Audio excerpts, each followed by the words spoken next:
नमस्कार दोस्तों। आप देख रहे हैं कि पूरे देश में सिर्फ एक ही चर्चा हो रही है किसान आंदोलन की। और किसान आंदोलन का जब भी नाम आ रहा है, जेहन में सिर्फ एक राज्य आ रहा है, पंजाब। और ऐसा भी नहीं है कि पंजाब के सारे किसान इस आंदोलन में सम्मिलित हैं। कुछ चुनिंदा, उन्हें किसान कहिए, कुछ दलाल कह रहे हैं, चाहे जो कहिए, प्लांटेड किसान कहिए, सिर्फ वही लोग शामिल हैं। आखिर क्या कारण है कि हर बार परेशानी सिर्फ पंजाब के ही किसानों को हो रही है? अगर उपज के मामले में देखें तो पूरे भारत में पंजाब तीसरे नंबर पे आता है। पहले नंबर पे पश्चिम बंगाल, दूसरे नंबर पे उत्तर प्रदेश आता है। और हमारे यहाँ उत्तर प्रदेश में, बिहार में कभी भी किसान, चाहे कोई हो, बड़ा किसान हो, छोटा किसान हो, या फिर किसान वो भी हैं जिनके पास जमीन नहीं है लेकिन वो दूसरे किसानों की जमीन लेकर खेती का काम करते हैं, पंजाब के अलावा किसी और राज्य के किसान कभी इस तरह से हिंसक प्रदर्शन नहीं करते हैं। जिस तरह से देख रहे हैं आप लोग कि किसान आंदोलन के नाम पे जिस तरह से उपद्रव हो रहा है, कहीं न कहीं ये पूरे भारत को अंतर्राष्ट्रीय मीडिया में शर्मसार कर रहा है। और कहा जाए तो शायद उनका जो लक्ष्य है, जो उनकी मानसिकता है, किसान आंदोलन के नाम पे जो अभद्रता हो रही है, शायद उनकी मंशा यही है कि अंतर्राष्ट्रीय स्तर पे भारत की छवि खराब की जाए। कुछ लोग ऐसे हैं, कुछ किसान उसमें ऐसे हैं जो कह रहे हैं कि इंदिरा गांधी को मारे थे वैसे ही मोदी को भी मारेंगे। एक किसान इस स्तर की नीच बात कभी नहीं कर सकता है कि वो पहले प्रधानमंत्री को मारे थे और अब भी मारेंगे। कम से कम किसान तो नहीं ही कर सकता है, क्योंकि किसान कहते हैं ना कि अन्नदाता है, लोगों का पोषण करता है। तो जब आपकी मानसिकता इस स्तर की है तो आप किस मुंह से अपने आप को किसान कहते हैं? और जो छवि आप लोग की निकल के बाहर आ रही है कि एक तरह से गृह युद्ध पूरी तैयारी के साथ, कि कैसे सरकार एक्शन करेगी तो कैसा उसका विरोध करना है, वो ड्रोन लेकर आएगी तो पतंग उड़ाना है, पुआल के बंडलों पर जो वहां पे सुरक्षा बल लगे हैं उनको परेशान करना। एक बात और है, हमारे यहाँ यूपी में कोई किसान अपने खून पसीने की मेहनत से जब कोई ट्रैक्टर लाता है तो उससे अपनी जान से ज्यादा प्यार करता है। कुछ किसान हैं जो खुद की खेती के लिए, जो बड़े किसान हैं वो खुद की खेती के लिए ट्रैक्टर लाते हैं, और कुछ जो छोटे किसान हैं वो ट्रैक्टर इसलिए लाते हैं कि अपनी खेती भी करेंगे और साथ में आसपास के लोगों की खेती करेंगे, उससे भी दो पैसा प्राप्त होगा। लेकिन पंजाब के किसानों का जो देखा जा रहा है, जो चुनिंदा जो किसान कहा जाए, दलाल कहा जाए, प्लांटेड किसान कहा जाए, उनके ट्रैक्टरों पर 3-3, 4-4, 5-5 लाख रुपए का म्यूजिक सिस्टम लगा है। आप सोच सकते हैं, एक किसान जो किसी तरह, कोई छोटा किसान है वो लोन पर ट्रैक्टर लाता है, कोई अपनी पसेव की कमाई से ट्रैक्टर खरीद कर लाता है, और अगर एक्स्ट्रा पैसे हैं तो वो ट्रैक्टर के और इंस्ट्रूमेंट जैसे थ्रेसर हुआ और सेलर हुआ धान कूटने के लिए, ये सब चीजों को लाता है, पुआल काटने के लिए मशीन लाता है। लेकिन वहां पे 4-4, 5-5 लाख रुपए का सिर्फ म्यूजिक सिस्टम ट्रैक्टर के ऊपर लगा हुआ है। अच्छा, ट्रैक्टर तो ट्रैक्टर, फॉर्च्यूनर कार के पीछे ट्राली लगी हुई है। आप सोचिए, फॉर्च्यूनर कार जो हमारे यूपी और बिहार में शान का प्रतीक बना जाता है, अगर कोई नेता उभरता है या फिर दबंगई दिखानी होती है तो वो पहले फॉर्च्यूनर खरीद कर लाता है। और वहां पर पंजाब में जो तथाकथित अपने आप को किसान कह रहे हैं, वो फॉर्च्यूनर कारों के पीछे ट्रॉली लगा के चल रहे हैं।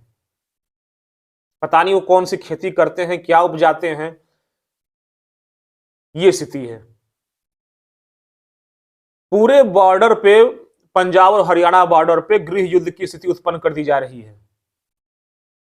मुख्यमंत्री को मार देंगे तो मोदी को मार देंगे, तो दिल्ली जाएंगे। हम लोग पिछली बार भी देख चुके हैं, दिल्ली आप लोग पहुंचे थे, लाल किला में जो आपने किया था, आपको तो शर्म नहीं आएगी, लेकिन उसको देखने के बाद देशवासियों का, जो सच्चे किसान हैं, उनका सर झुक गया था। लेकिन आपका सर नहीं झुकेगा, क्योंकि आपकी मानसिकता ही यही है। और आपने समय भी उसी हिसाब से चुना है कि लोकसभा का चुनाव सर पर है, और इस समय अगर भद्दाई की जाएगी तो इसका प्रभाव ज्यादा पड़ेगा। इस समय जो भद्दाई की जाएगी, इसका संदेश दूर तक जाएगा, और जा भी रहा है। लेकिन जो देश के बाकी किसान हैं, जो देश की जनता है, वो इतना मूर्ख नहीं है। अच्छा, मांग क्या है? मांग उनकी सुनिए, एमएसपी चाहिए। एमएसपी से फिर 2 कदम और आगे बढ़े। एक नेता का भी बयान आज हम लोग देख रहे थे कि उनको सरकारी कर्मचारियों के बराबर वेतन चाहिए। कुछ लोग कह रहे हैं कि हम लोग अन्नदाता हैं, अन्न पैदा करते हैं, बहुत बढ़िया करते हैं। कुछ लोग धमकी दे रहे हैं कि हम लोग पैदा नहीं करेंगे तो खाए बिना लोग मर जाएंगे।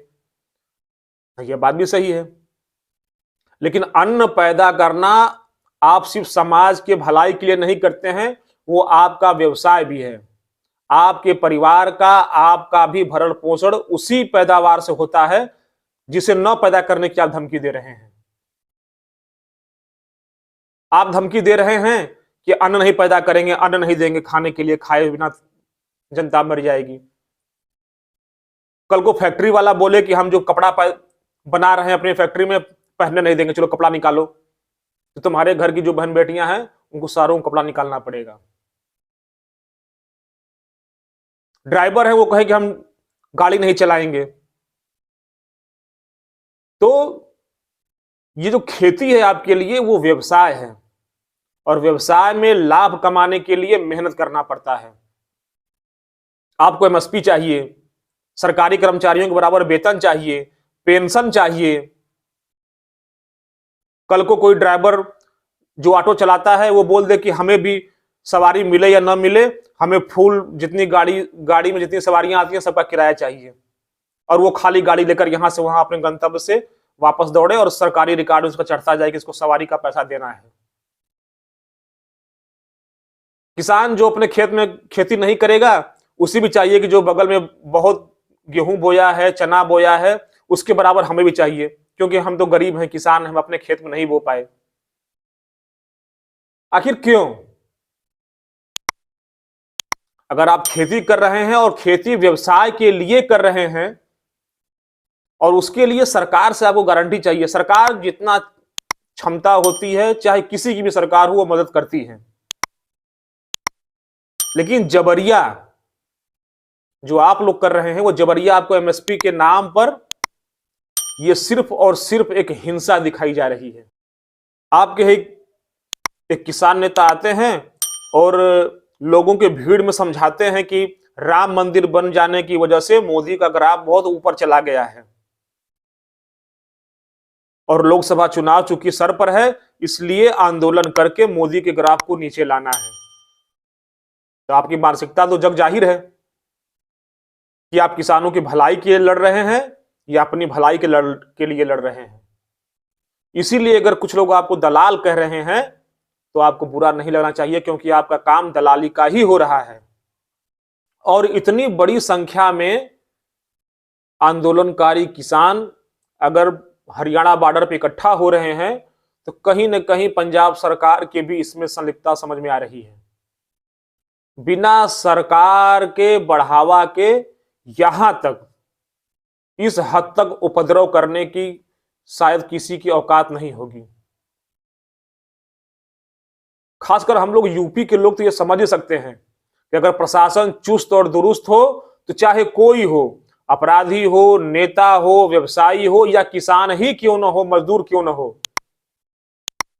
वो किसी संपत्ति को, किसी सरकारी संपत्ति को, किसी व्यक्ति को क्षति नहीं पहुंचा सकता। आपको आंदोलन करना है, शांतिपूर्ण ढंग से करिए, लेकिन ऐसा कुछ नहीं हो रहा है।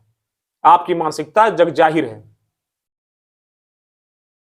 आगे की खबर के लिए फिर मिलते हैं, तब तक के लिए नमस्कार।